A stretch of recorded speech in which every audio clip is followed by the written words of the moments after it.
തേടിയ ചരിത്രങ്ങൾ. ആരുമറിയാത്ത ആ മഹാരഥൻ രാജൻ സ്വാമിയുടെ തിരുശേഷിപ്പുകൾ തങ്കലിപികളിൽ പുനർജനിപ്പിക്കാൻ വീണ്ടും ഒരു മുന്നൊരുക്കങ്ങൾ. പറക്കെ എഴുന്നള്ളിക്കുന്ന ഈ മധുവാനയുടെ പുറത്താണ്. രായൻസ്വാമിയാണെന്ന് സ്ഥിരം ഇവിടുത്തെ പറക്കെ എഴുന്നള്ളിക്കുന്നത്. രായൻസ്വാമി അതിൽ കയ്യാലയോട് ചേർന്ന് ഇങ്ങനെ നിൽക്കുമ്പോൾ വേറൊരു ആന രായൻസ്വാമിയുടെ നേരെ അടുക്കുന്നു.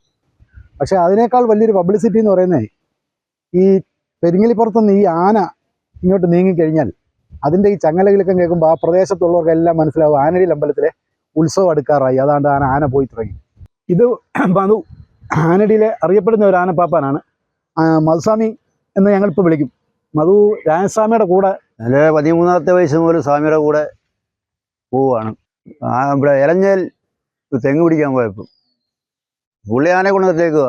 അപ്പം വാള് തെങ്ങ് കണ്ടിച്ചോണ്ടിരുന്ന വാള് ഞെരുങ്ങി. ഞാൻ ചെന്ന് ആനയെ വിളിച്ചുകൊണ്ട് വന്ന് തെങ്ങ് നീക്കുമ്പോഴത്തേന് എന്നെ അടിച്ച് ആന കളഞ്ഞ് ഞാൻ ചെന്നൊരു തെങ്ങും കുഴി ചെന്ന് വീണത്. നരസിംഹമൂർത്തിയെ ശരണം. ഞാൻ പൂജ കഴിച്ചിരുന്നതായ കാലഘട്ടത്തിലൊക്കെ ഈ ഒരു സ്വാമിയുടെ ആനയുണ്ടായിരുന്നു, മധുവാന.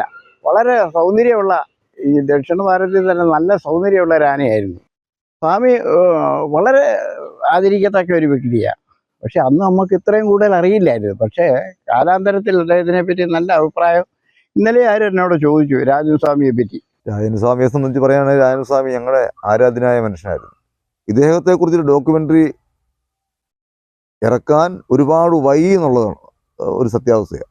കാര്യം ഇതെന്നേ അദ്ദേഹത്തെ ലോകം അറിയേണ്ട മനുഷ്യനായിരുന്നു. അതിന് ഒരുപാട് കാലതാമസം ഉണ്ടായി എന്നുള്ളതാണ് എൻ്റെ അഭിപ്രായം. ഞങ്ങളുടെ മുൻ തലമുറയ്ക്കോ അല്ലെ ഞങ്ങളുടെ പ്രായത്തിലുള്ള കക്ഷികൾക്കൊക്കെ അറിയാം രാജസ്വാമി എന്തായിരുന്നു, ആരായിരുന്നു എന്നൊക്കെ. പക്ഷേ വരും തലമുറയ്ക്ക് ഇവിടെ മനസ്സിലാക്കത്തക്ക രീതിയിൽ കാര്യങ്ങൾ ചെയ്യണം. ഈ ഡോക്യുമെൻ്ററി അതിന് തീർച്ചയായിട്ടും ഉപകരിക്കുന്നതാണ് എൻ്റെ വിശ്വാസം. ഇപ്പോൾ ഈ അടുത്ത സമയത്ത് 2 എപ്പിസോഡ് ഞാൻ കണ്ടു, 2-3 എപ്പിസോഡ് ഞാൻ കണ്ടു സ്വാമിയെക്കുറിച്ച്.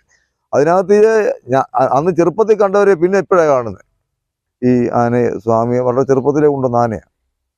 കുഞ്ഞിലെ ഞങ്ങളൊക്കെ ചെറുപ്പത്തിലെ ഞങ്ങൾ നോക്കുമ്പോൾ കൊച്ചു കുഞ്ഞായിട്ട് കൊണ്ടുവന്ന ആനയാണ്, അല്ലാതെ ഒരുപാട് വലിയ വലിപ്പമുള്ള ആനയൊന്നും അല്ലായിരുന്നു.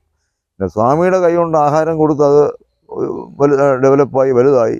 ആന ഇവിടുന്ന് തൃശ്ശൂരെങ്ങാണ്ട് ആരാണ്ട് അന്ന് ഞാൻ ഇവിടെ ഇല്ല, ഞാൻ ഡൽഹിയില്ല, ആരാണ്ടോ വന്ന് അദ്ദേഹത്തോട് വില പറഞ്ഞു. അദ്ദേഹം ആനയെ അദ്ദേഹത്തിന് കൊടുക്കുക. പക്ഷെ അന്ന് അതിനുശേഷം അദ്ദേഹം തകർന്നു എന്നുള്ളതാണ്.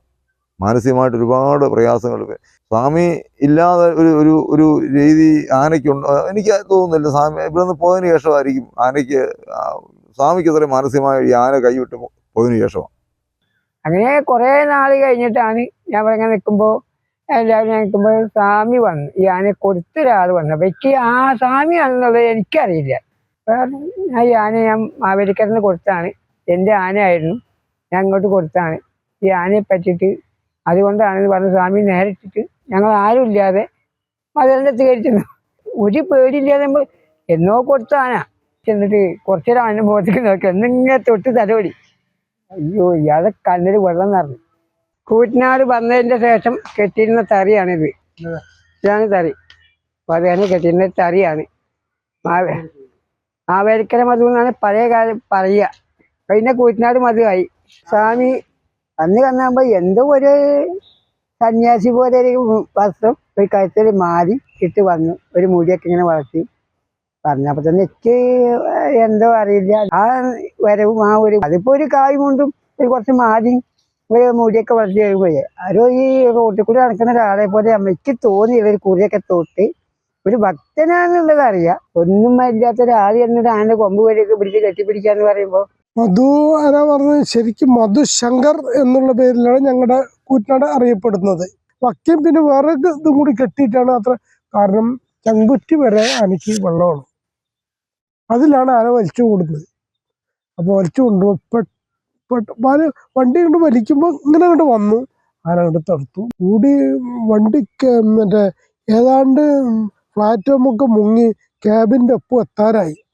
മെയിൻ ഗ്ലാസ് ഉണ്ടല്ലോ, മെയിൻ ഗ്ലാസിൻ്റെ താഴത്തെ ബീഡിങ് ഉണ്ടല്ലോ, അതുവരെ എത്തി. അവിടെ വരെ എത്തിയിട്ടാണ് ഞങ്ങളെ മധുവാന ഇവിടെ വന്നതിന് ശേഷം